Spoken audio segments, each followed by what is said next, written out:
Essas alegações finais do Paulo Branco Gonet, do PGR, 517 páginas da mais pura peça de ficção científica mal desenhada que eu já tive a oportunidade de ler, condenando ou pedindo a condenação de Jair Bolsonaro aí como chefe da pseudo-trama golpista há 43 anos, a despeito de todos os furos jurídicos que você já relatou aqui e, na minha opinião, foram relatadas por você que, na minha visão, é um dos maiores juristas que o país tem hoje, professor de direito, elas são, aspas, irrelevantes e vou te dizer por quê. Existe uma narrativa política. O julgamento é político. E é por isso, Pavinato, que a despeito desse queijo suíço, que é essa peça de tanto buraco de erro jurídico, desde o princípio até as alegações finais, são ignoradas, são tratoradas, porque é um julgamento político, porque querem,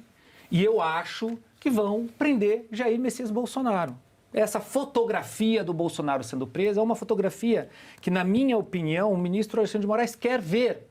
Mesmo que uma semana depois, um mês depois, ele vá para uma domiciliar, mas a condenação desse núcleo, nessa peça ficcional de um pseudo-golpe, como diz o Bolsonaro, com pipoqueiro, com vendedor de picolé, é política, é estritamente política. Vai ter uma discussão aqui, outra ali, mas é o caminho que foi criado para levar Jair Bolsonaro para a cana. É isso que eles querem e eles vão a despeito das peças da defesa, a despeito da opinião de pessoas e juristas respeitadíssimos, a despeito do posicionamento e da carta do presidente, do maior líder deste planeta, o presidente norte-americano, nesse caso, hoje, Donald Trump, a despeito de qualquer coisa. Eles vão caminhar com isso até a prisão de Jair Messias Bolsonaro, até essa fotografia ser estampada nos jornais aí que republicam o interesse do governo atual.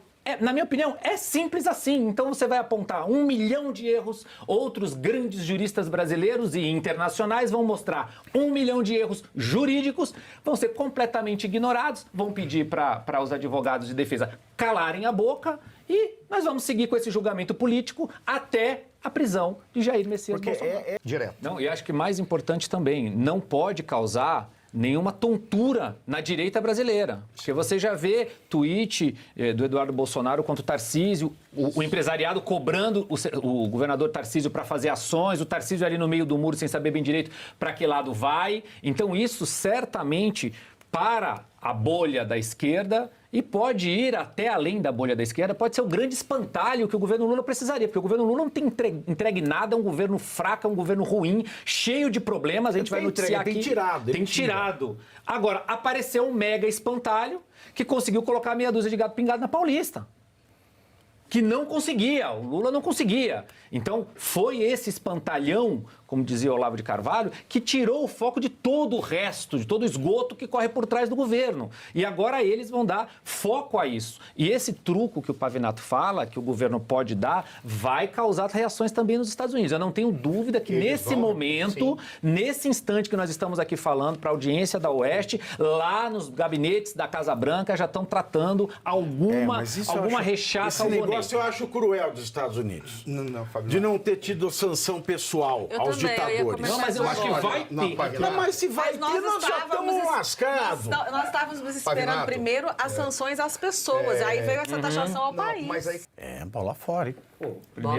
Primeiro, Pavinato, é importante que a nossa audiência aqui já sabe disso, mas o PT não impulsionou nada, o PT não gera dinheiro, não tem dinheiro. Quem impulsionou foi o povo brasileiro, porque vem o dinheiro do PT, vem do fundo partidário, que é o nosso dinheiro. Então, o povo financiando uma peça publicitária na internet, cadê as fake news? Cadê o Supremo Tribunal para colocar isso no inquérito interminável das fake news? Porque eu não estou vendo, é verdade isso?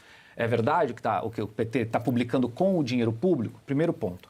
Segundo ponto aqui na fala do presidente Bolsonaro aí, que olha só, o fato foi tão complexo que Bolsonaro resolveu gravar um vídeo horas depois do noticiado para desmentir o que havia dito. Então já estava começando a se construir a história de que Bolsonaro, que está inelegível no momento, mas continua se colocando como... Minutos depois. Foi muito rápido, porque a notícia começou a se espalhar de forma muito rápida. Que Eduardo, que está nos Estados Unidos e que faz um belo trabalho na defesa do povo brasileiro, abrindo mão do mandato. Não é qualquer cidadão que teria coragem de fazer isso, não.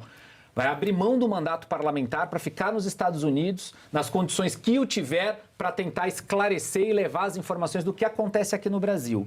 Está fora do jogo político, que queriam tirar Michele Bolsonaro. Então é uma desinformação gigantesca. Por quê? Porque isso coloca direita contra direita. E essa é a minha preocupação. Nesse momento, nós precisamos ter calma, cautela, organização e estratégia.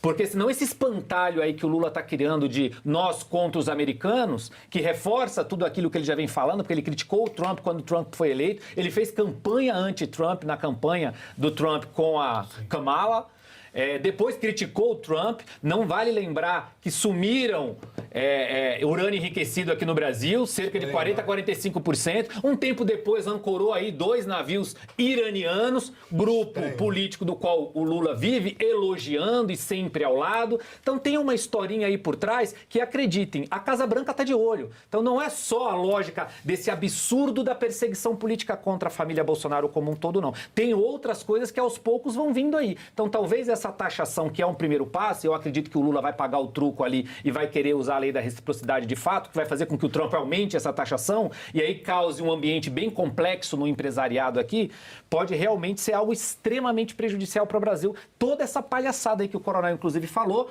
porque o Lula chamou para si a responsabilidade dos BRICS.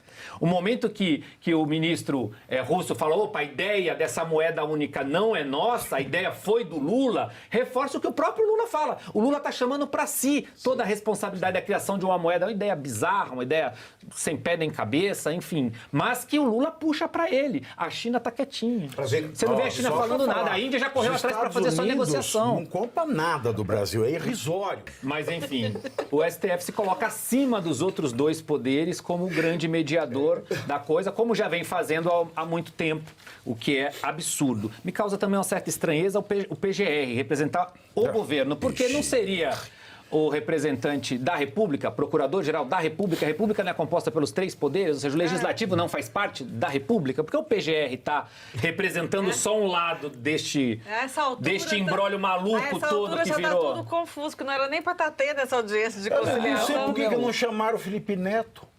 Não dá ideia, Pavinato. Vai que. A discussão principal, que é o IOF, ela até. A gente está até. Em vez de falar do IOF em si, nós estamos falando até da situação, porque ela suplanta até a questão do IOF. Mas eu acho que isso coloca em especial o Legislativo e mais especial ainda o Senado da República de 4, ajoelhado mesmo. E o Senado é quem deveria ter uma posição forte quando o Supremo, na minha opinião, sai das 4 linhas e começa a achar que é ele quem controla todo o processo. Porque os senadores foram eleitos para isso. Mas podem chamar os ministros lá, eles, na verdade, dão a bênção final para aprovação. O Senado que devia chamar o ministro não chama. Pavinato, se a CGU procurar, além deste rombo, dessa desinformação aí, que não está correta sobre o patrimônio das instituições de ensino, tem muita coisa para a CGU encontrar. Basta ela trabalhar, basta ela fazer o trabalho. Na verdade, é um trabalho que os parlamentares podiam fazer. Hoje, o foco do ministro Camilo Santana é prejudicar milhares de estudantes através do decreto, por exemplo, que ele emitiu com a educação à distância, que está prejudicando de A a Z do Brasil, principalmente o estudante mais pobre, que pode ficar sem acesso, principalmente o estudante portador de deficiência, que vai ficar sem a possibilidade de ter acesso ao ensino superior. É isso que hoje está ocupado o ministro Camilo Santana, que deve ser candidato lá no estado do Ceará, não vai levar um histórico positivo. E a temática do Ministério da Educação no Gilmar Palusa foi justamente esse, de acabar com o EAD no Brasil. Vai acabar com o que está incluindo. Você tem uma ideia, só que no estado de São Paulo hoje tem uma instituição...